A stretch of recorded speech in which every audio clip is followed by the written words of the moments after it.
Jesus and his disciples went to a garden called Gethsemane. Jesus prayed, "Father, if it is possible, take this suffering away from me, but only if it is part of your plan." While Jesus prayed, the disciples fell asleep. Jesus said, "Get up, it is almost time." Suddenly, Judas arrived with a large crowd.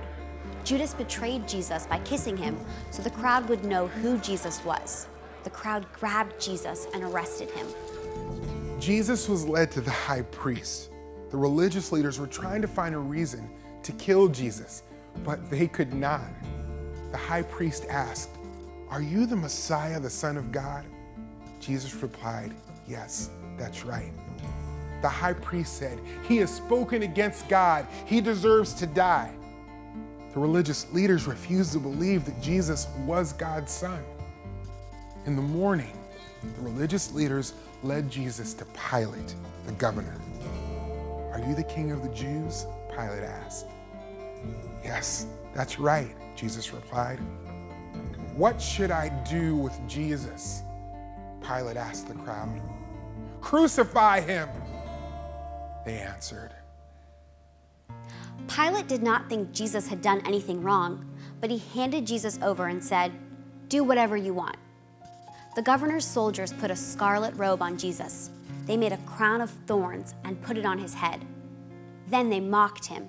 "Here is the King of the Jews." They beat Jesus and led him away to be killed. The soldiers nailed Jesus to a cross. They put a sign above his head that said, "This is Jesus of Nazareth, the King of the Jews." 2 criminals were crucified next to him. Darkness covered the land. Jesus cried out, my God, why have you forsaken me?" Jesus shouted again, and then he died.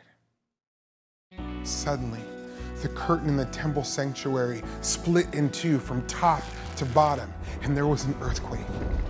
One of the men guarding Jesus' body said, "This man really was God's son."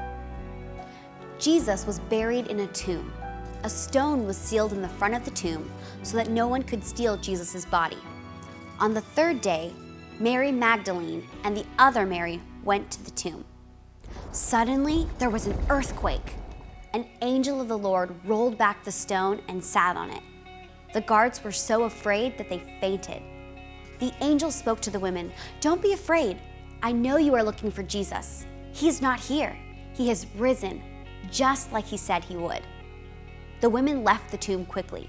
They ran to tell the disciples the good news. Just then, Jesus greeted them. The women worshiped him.